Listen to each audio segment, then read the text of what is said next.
Hi, hello to all my entrepreneurs, and thank you for joining us again for the Purpose Driven Entrepreneur Conference, where we're focusing on discovering proven strategies used by most of all of our experts that we have on here to achieving goals so that you can turn your passion into profit and achieve breakthrough success. And we're so happy this morning to have with us Kerri-Ann Richards, who is also a business coach, and she'll be talking to us today about how accountability drives success. So, as a business coach, one of the things I've come upon is that entrepreneurs sometimes are not sure what their next steps are in many instances. And also because you are it, a lot of you are just starting off, or you may have started off and you have one or two persons with you. You are the marketing officer, you are the CEO, you are the salesperson. And a lot of times you need a little help in terms of pulling yourself away from your business a little bit to figure out how it is you're going to move to the next step. And so in this conference, we have a wide range of experts in many different fields. And today we're talking about accountability and how accountability can help you. And so many of us who have had experience in working in corporate in a 9 to 5, you have something called a performance review. And because you have that, you focus on ensuring that your results are completed and you achieve them. But when you go on the other side as an entrepreneur, it's sometimes not as easy and you get a little laid back. And so we want to talk today about accountability and how it is that can help you. So for our expert today, Kerri-Ann is the founder of Business Growth Rocket. You say that fast, it can be a little tongue twister. And she's also a former entrepreneur development manager at the Branson Center of Entrepreneurship.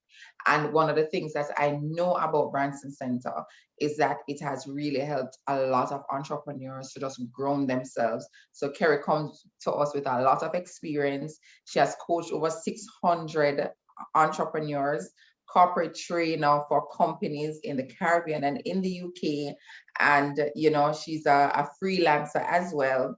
And she also supports startups here in Jamaica. So I'm happy to have a fellow Jamaican on. Welcome, Kerri, and thank you so much for being here with us this morning. It's my pleasure, Michelle. It's my pleasure. And, when we talk about accountability, that's one of the main things that entrepreneurs locally have an issue with. It's great to have these wonderful strategic plans and all of these, goals that you want to achieve. But what happens very often is that some of these goals get put to the side. Yeah. And, I'll try to do that next quarter. Or, it didn't really work out, and there's no kind of analysis done or anything. Why didn't it work out? What could have been done differently? Or it was absolutely amazing, but no analysis done, so you can't replicate it. So accountability for me and for my clients is a huge element of successful coaching and successful business coaching and business growth. Yeah, thank you for that, Kerri. And I was sharing with my husband last night that I had a coaching session with a vision board session with some persons. And I said to them, if you want to come on for our accountability monthly program, let's go ahead and do it. And they were in at the time, they were sharing their goals and we were having a conversation. And one person in particular was sharing a goal that she had. And I said to her, okay, I'm going to go ahead and we're going to create a connection using an app online so that I can track and help you to support. And today she hasn't accepted it. So, it shows that accountability is really a thing that we need to get our handle on if we are going to drive to success as entrepreneurs. I had another expert from one of my previous summits as well who shared that before she even got an accountability partner or got a coach, one of the things she would do is she called a friend every Sunday. He said, you need to call me. You need to let me know all the things you're working on, where you are with it. And she said at one point, she was like, what did I get myself into? But accountability helps because now you have someone that you're reporting to. I posted something on my page. Act like you have a boss. Yes. Report to your boss every week. This is what I've accomplished. This is what I've not. And as you said, you know what to celebrate and replicate. So yes. Entrepreneurs get that. So we're going to jump right in. how do you define success? It's one of the questions I'm asking my experts. How do you define success for an entrepreneur? For entrepreneurs, when I see a successful entrepreneur, I see someone who's able to work on the business and not necessarily in the business. So they're still doing some of the things in the business, but they've and yes, you know, resources may be tight, you know, whether it be the time resource, the financial resources, they may be tight, but they've implemented systems and they've, you know, they've found software to kind of deal with parts of the business that can be automated. And they're spending more time figuring out, okay, how do I grow this business? And when I see them taking that approach, I say it's either that they're on their way to success or they're already successful because they may have a team and they're champions at delegating things that they may not be very strong with, or things that they don't necessarily like doing. So success in the entrepreneurship realm is when an entrepreneur is able to work on the business more than working in the business. Love that. Thank you. So entrepreneurs is not about working hard and getting up and always doing or saying, oh my God, I was busy or I was doing this. You are working on your business. So you're building a team that can do either a team or a system that can replicate and do some of the work for you. And how do you define accountability? So I'm building this business. Am I doing it alone? How do I know when I've achieved? How do you define accountability within the realm of an entrepreneur becoming successful? All right, so I'm going to go back to your scenario regarding the vision board. And I do a similar exercise at the end of every year with a group of women that I lead. It's normally called a dream big session and everything, you know, and they write a letter to themselves a year from now. And one of the things that I always say to my women is, when we talk about accountability, we're really talking about reducing regret. We don't want to get to the end of next year and we're reading this letter and we're saying, oh, we didn't do this and we didn't do that. We don't want to be reliving or writing down the same set of New Year's resolutions again every single year. It's the same thing. Grow the business by this amount, increase customer base by this amount, and not actually achieving it. So accountability is setting realistic goals and figuring out how you're going to achieve them. So it takes it beyond the goals and figuring out, okay, what are the gaps? What's the gap between where I am now and where I want to be? What's that gap? Is it that I am not a great salesperson? Can I find a salesperson who can work, you know, within my budget? Or do I need to automate certain processes? What can I do to get me from where I am now to where I want to be without any regret? And for me, that's what accountability is. It's meeting those goals and taking ownership of the whole process of getting from where you are now to where you want to be. And I love reducing regrets. Accountability is reducing regrets, because that is the conversation that a lot of persons are having. Oh, I'm just tired of doing this, or I've had the plan from last year and I just never got it done. And if you have a system in place, as Kerri is saying, where you are knowing where you want to be and where you are now and how it is you're going to fill this gap, it makes life so much easier. You know what you can do, you know what you need help with, you know your next steps. It's very clear. And it can be scary for some people, because they're like, you know, I've had it for a while. If I could have done it on my own, I would have done it. But, you know, it's scary. They don't want to move forward, or they don't want to be exposed, because no, you're going to have somebody saying, hey, you know what, I never did that. But then guess what? It's better than living with regret. And I love this. Accountability is reducing regret. So what can entrepreneurs do to improve accountability within their business? And I want you to talk to us on it from themselves and also for the team that is working alongside them. Okay, so for entrepreneurs themselves, one of the things that I always suggest that entrepreneurs do is take some time to really think about where you want the business to go. and how you want the business to serve you. So you're in the business now, you are serving the business, you're serving customers, but how do you want the business to serve you? Do you want it to increase your visibility? Do you want it, obviously you want it to bring in enough revenue for you to live quite comfortably. You know, but what do you want the business to provide for you? You know, and you have to be very clear on that kind of thing, but also having an accountability circle, a group of people. It could be as simple as setting up your Google Calendar in such a way that you put everything in it. You do your time blocking and things like that. You know, you share that calendar with a trusted friend who can see, okay, so this is the time now. Every Tuesday from 10 till 1 o'clock is invoicing day, or in the time blocked for that. You know, have you done your invoices? You know, just doing those little things.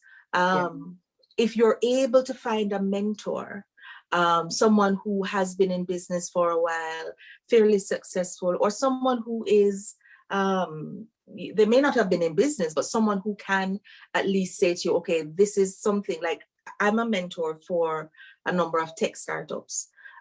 Even though I'm a business coach, I do a lot of work in the tech space as well. So I mentor them in creating those systems. Okay, so how is this system working? You don't have to pay for that subscription, because if you pay for this, that is a part of something else, you know. Finding that mentor who can have that, who has that different set of experience and skill, who can enrich a conversation and bring you from the state of confusion to complete clarity. Also, as an entrepreneur, I would also suggest getting a business coach. Very often, entrepreneurship can be a very, very lonely journey. Family members may not understand why is it that you're going to try and leave your 9 to 5? You know, so those may not be the people that you want to discuss, you know, future plans. So find that business coach who has that understanding of, you know, the industry and where you want to go, how you want to grow the business, you know, and they may be able to make suggestions as well to make things a little bit more clear. And in business, you want to get to a point where things are flowing. So with as little friction as possible, because we all know that we're in COVID times and nobody could have expected it. But those people, I mean, when I think of my clients within my business now, I can't think of one client who has not increased their revenue during this time. And it's because as a coach, I've had to sit with them. How are we going to pivot? What are some skills that you have that we can build on and put something out there, whether it be a physical product, a digital product, a service, whatever it is, you know? So all of my clients have benefited from that. And it's simply because I will sit with them. I mean, it's COVID times, but I mean, we have the typical business coaching session is an hour. But I will allocate 2-3 hours and just sit and we workshop it out, because I want to get to the point of, from the point of confusion to the point where, okay, I see how I'll be able to increase my revenue by $2,000 this month, you know, all of that. So, I mean, that's in terms of the entrepreneur themselves. Before you move to Kerri, I'm very happy that you touched on getting a business coach, because I think that is one of the things that in all the interviews that the experts are saying, because they have also benefited from it. And I'm happy you mentioned about your entrepreneurs increasing their revenue, because I have spoken to so many persons from last year who are saying that 2020 has just been their best year yet. And on the other side, you have the others who are like, I don't know what to do. What have they been doing?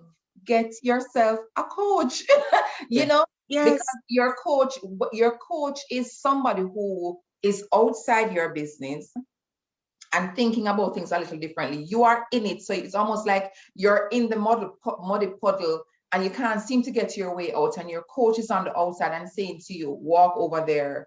How about you put down your hand, you know, giving you different ways to do it.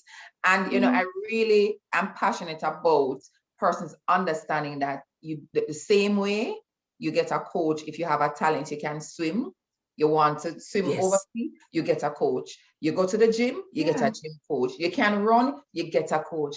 get a coach for your business. And sometimes we know you're holding on to it because it's your little passion and it's your little thing, but you have to be willing. You get to be willing to open up so somebody else can come in and pour into you and work it with you.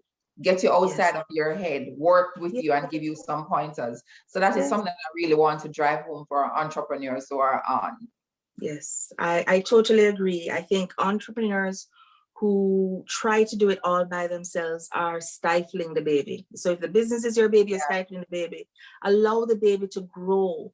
You know, not every person that speaks into the business is going to speak life, but your business coach will speak life into the business and help you to, okay, is your growth, if this is your long-term growth goal, let us break it down into a medium and a short term. And let's hit that short-term goal, celebrate it, and move forward to that medium-term goal until you're sitting down, looking back and saying, boy, I was really able to do it this year. Yeah. You know?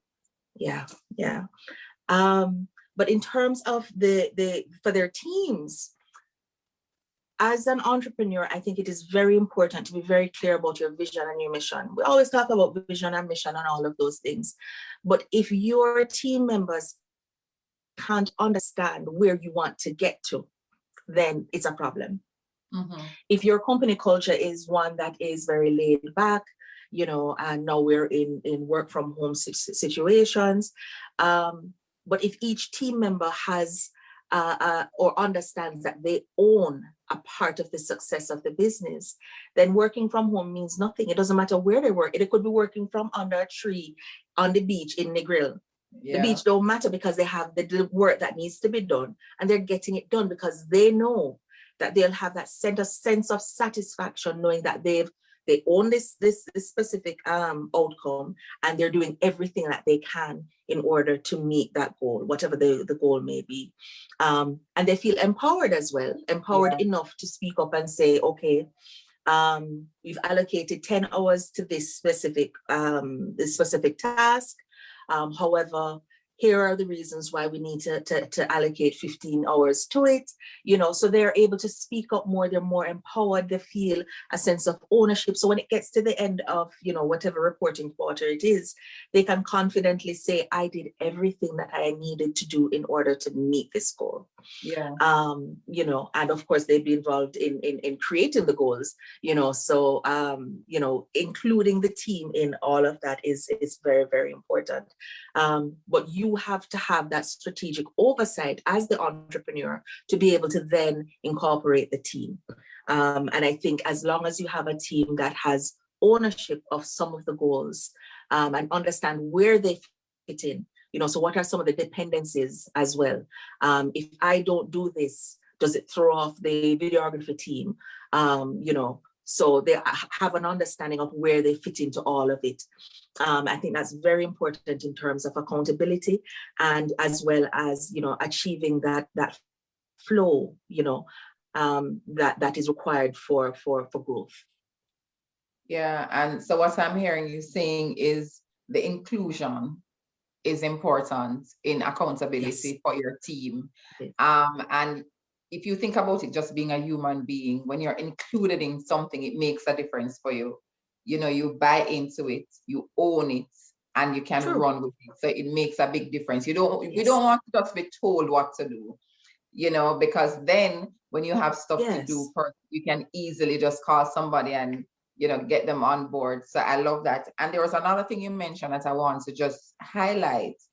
When we think about accountability, sometimes we just think about a person, but you mentioned the calendar and just sharing that calendar with somebody. It's going to pop up on their phone. They can just send you a quick message. Hey, have you done this? Have you done that? Mm-hmm. And you're like, oh my God, you know, work, don't live with the regrets. So how does one maintain accountability programs implemented within their business that to help them drive success? I know you've touched on some of them, you know, the accountability circle, getting a mentor, share it with somebody, getting a business coach. Is there anything that persons can do to just maintain those programs that they've implemented? Well, quarterly reviews for me, very, very important. But I think for me, I prefer weekly reviews because it gives you a chance to get things right or to measure to monitor and measure certain things to see, okay, fine, this is kind of, we're supposed to be working on this advertisement to go out next month. But the photographer is off with whatever illness. So how do we then pick up the pieces there? Who's our plan B so that we don't mess up the timelines? I really do think that, weekly or incremental reviews. So if weekly works for your business, if monthly works for your business, but definitely quarterly reviews, to figure out, okay, what are some of the wins that we had this month? Yeah. Make sure that when you're doing those reviews, it is with that strategic plan in mind, whether it be a strategic plan or a work plan, a teamwork plan or something like that, but something that you agreed on from the start. And we're at the end of the quarter now, and we're going to see how have we done according to these things. Have we been able to meet all of these goals? Have we done all of these activities and tasks? And then if we haven't, or if they were not as successful as we had projected them to be, then we need to figure out why. And that's very, very important. And it doesn't necessarily have to be a painful process. It has to be a very real, it doesn't have to be painful. But I do believe that it needs to be a very honest process. If you feel that you could have given 100%, but for some reason you were giving 60%, own up to it, and put it down and move on from that. Learn the lessons. Okay, why wasn't this a win this month or this quarter? Learn the lessons, figure out how to tweak the resources and move on, but also celebrate the wins. You know, I think that is very important that entrepreneurs celebrate the wins. It doesn't matter. People like to small up things, and I don't like that. Oh, I did a little this and I did a little. Don't put the little there. Yeah. No, you did this, you did that. And it's absolutely awesome because a year ago, you were wishing that you were able to do these things. And now you're doing it. It's not little, it's huge. And, celebrate those wins, analyze the challenges and keep it moving. I think that's one of the key things that helps with accountability. It's, setting realistic goals, reviewing them as they come along, replicating all the good stuff, and analyzing the not so good stuff in order to make it good stuff next time. Yeah, I love that, Kerri, because, one of the things that, and I completely agree, some of the times we're like, oh, I was able to go live on social media. No, maybe a few weeks ago, you were afraid and you were able to do that. And when you say it doesn't have to be painful, we are growing. Yeah. And growth sometimes can be uncomfortable. Yes. But when you're able to break through that, on the other side, you'll be looking back and you'll be like, I was afraid of that. So I was able to do it. So the review process for me, it brought back, I was watching The Crown. And in it, they showed that the Queen would meet with the Prime Minister of Great Britain every week. And that meeting is that the Prime Minister will be standing, and the Prime Minister is standing because the Queen is saying, if we can't get through all the activities in 20 minutes or 30 minutes, it means that it should be moved to another week. So when you spoke about the weekly review, it resonated because I'm saying, yes, just sit down and look at your thing, at all the goals that you set for the week. Set your goals at the beginning of the week. I set my goals from Friday. Yeah. So when I'm doing my review for the week, I was able to accomplish these things. I wasn't able to do this. My weekends are already packed with family. I'm going to move these onto next week. And I know when I hit the ground running Monday morning, what I'm focused on.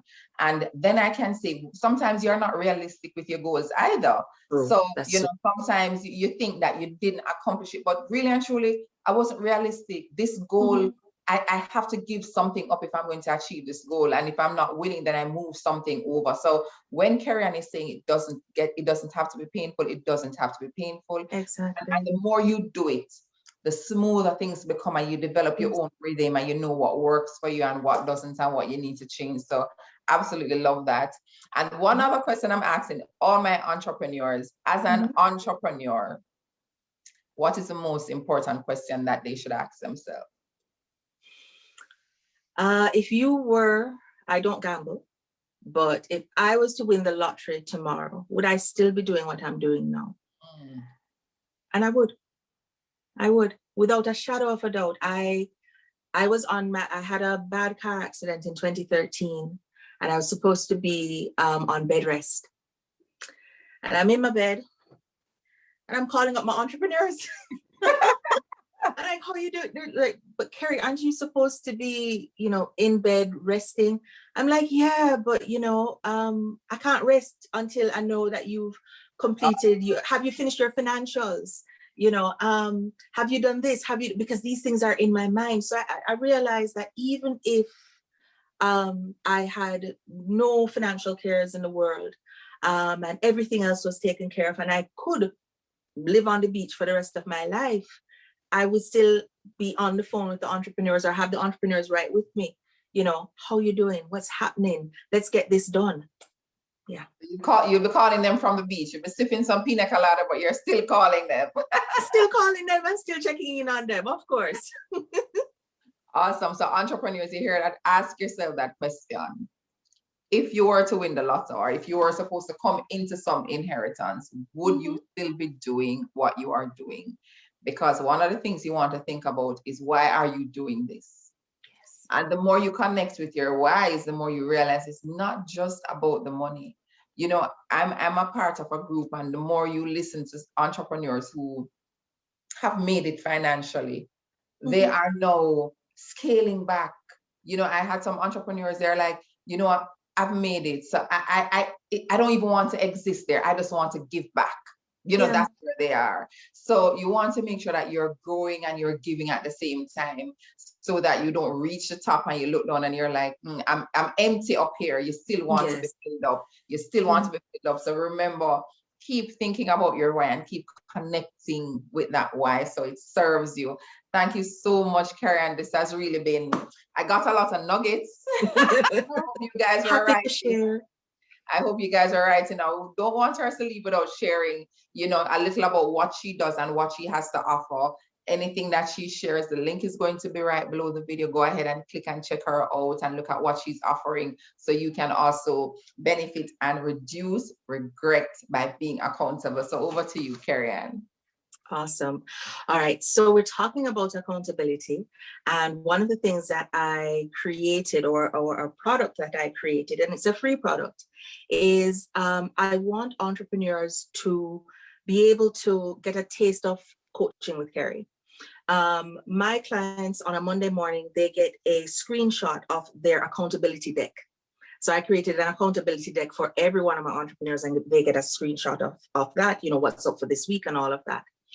But what I have created for all of the conference participants is it's a quick survey where I'm asking each person, what's one thing that you want me to hold you accountable for Q2? So for the second quarter in 2021, I'm happy to hold you accountable for one business goal. It has to be a business goal. It could be a personal goal too, but it has to be business related. I want to help you to reach that level of accountability. I don't want you to get to Q3 and saying, boy, I didn't get that done. The check-ins will be done on a Monday. So once you opt into that, I will check in with you. We will have a 30-minute call to determine, do you have the operational capacity to meet this goal? What are some of the gaps? So we'll have that very targeted conversation. And then for Q2, I'll be holding you accountable. I'll take your telephone number. If you're on WhatsApp, iMessage, whatever it is, I'll send you a message on a Monday morning and on a Friday, just to check in. How is this specific thing going? And you'll realize that it makes a world of difference to have someone checking in on this very important goal. Make sure it's an important goal. Make sure it's something that you may have been, struggling with it for a while, but it's a very important goal to you. I'm going to help you to achieve that. Awesome. And you may hear one goal and think that is not a lot. In my coaching program, and that's another thing, guys, we do have coaches as well. And we believe coach as a coach. Yeah, we do have coaches, and we see the result of having a coach. One of the things that we're working on is one goal from now until April. One. So I can decide how many other things I'm working on, but one goal, because sometimes we take for granted the rigor that we need around achieving this one goal. And maybe when you achieve this one, you can set it. When you achieve this one goal, you realize like, oh my God, anything is possible if I was able to do this. So thank you so much, Kerri. So guys, go ahead and click below and register. And it's free.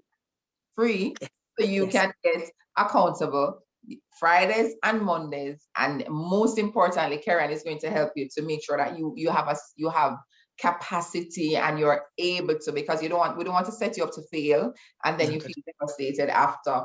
So thank you so much, guys, for tuning in. I hope that you found this to be very, very informative, and go ahead and check out Kerri-Ann Richards and what she has to offer as our accountability expert for today. Thank you so much, Kerri. No problems. Thanks, Michelle.